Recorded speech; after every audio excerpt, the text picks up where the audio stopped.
Polisi akhirnya berhasil menangkap pelaku pembunuhan sadis terhadap seorang pria berinisial MS berusia 45 tahun yang terjadi pada 4 Agustus 2021 dini hari lalu. Aksi itu terjadi di kawasan Cibogo, Kecamatan Megamendung, Kabupaten Bogor. Pelaku kini diketahui berinisial SS berusia 32 tahun ditangkap polisi dalam pelariannya di kawasan Cipanas, Cianjur. Sebelum kejadian, korban dan pelaku ini diketahui sempat berpesta miras bersama dengan beberapa orang lainnya. Untuk mengetahui lebih detailnya, sudah bergabung bersama kami rekan jurnalis Tribun News Bogor, Naufal yang akan menyampaikan laporan. Halo Naufal. Halo. Halo, selamat sore Dea. Ya, Naufal, bisa Anda informasikan terkait penangkapan pelaku pembunuhan sadis di Puncak Bogor ini?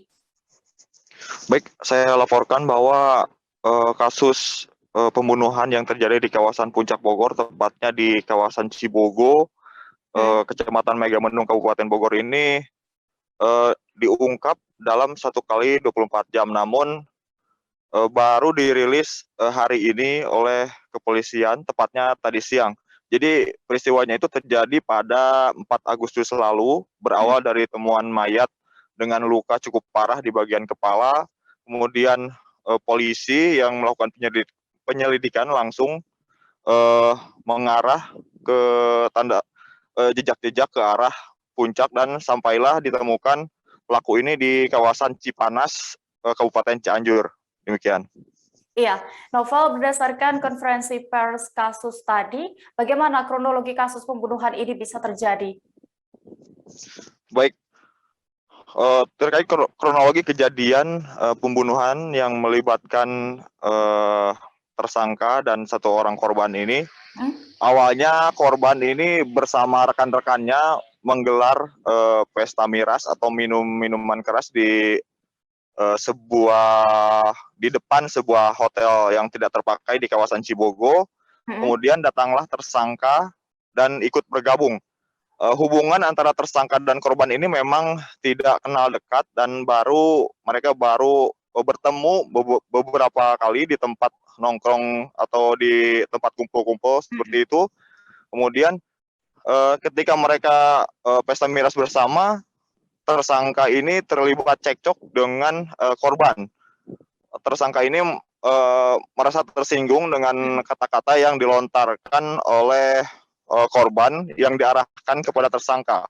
Tersangka pun langsung mengarahkan pukulan tangan kosong ke arah korban sampai korban tersungkur. Kemudian korban juga diinjak. Kemudian tersangka juga mengambil batu yang ada di sekitar TKP, kemudian memukulkan batu tersebut tepat ke wajah korban sampai korban tidak sadarkan diri, kemudian dinyatakan meninggal dunia. Demikian. Ya, Naufal. Lalu sebenarnya perkataan apa yang sampai bisa membuat tersangka ini nekat melakukan aksi pembunuhan itu? Baik, terkait lontaran atau ucapan yang dilakukan oleh korban yang diarahkan kepada tersangka ini, bunyinya itu seperti ke arah anak baru kemarin sore. Maksud kami anak baru kemarin sore gitu. Dan kata-kata anak baru kemarin sore ini dilontarkan oleh korban kepada tersangka dan tersangka emosi, dan memang tersangka ini dikenal cukup temperamen dan cukup mudah tersulut emosinya, sehingga terjadilah penganiayaan dan mengakibatkan korban meninggal dunia. Demikian. Lalu bagaimana dengan pengakuan tersangka atas kejadian yang dilakukannya ini, Naufal?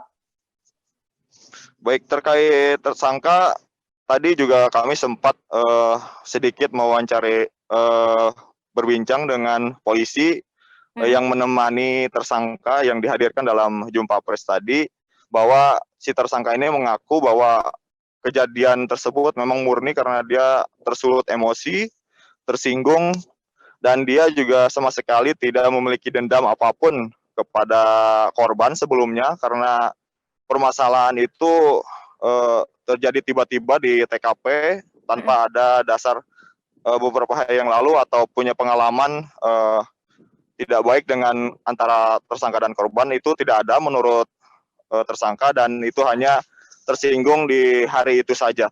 Dan menurut keterangan polisi, tersangka ini juga memang punya pengalaman atau riwayat terkait kriminalitas penganiayaan terhadap orang, dan dia juga merupakan residivis dan pernah dipenjara beberapa tahun dengan kasus yang sama, yaitu penganiayaan berat terhadap orang lain. Demikian. Ya, baik, terima kasih rekan Naufal melaporkan dari Bogor, Jawa Barat. Tribuners, informasi tadi sekaligus menutup perjumpaan kita dalam live update petang ini. Jangan lupa untuk terus memperbaharui kabar terupdate lainnya hanya di kanal YouTube Tribun News. Dan lantaran masih di tengah pandemi COVID-19, kami kembali mengingatkan kepada Anda untuk selalu menerapkan protokol kesehatan dimanapun Anda berada. Mewakili kru yang bertugas, saya Diamita pamit. Terima kasih dan sampai jumpa. Jangan lupa like, subscribe, dan share ya!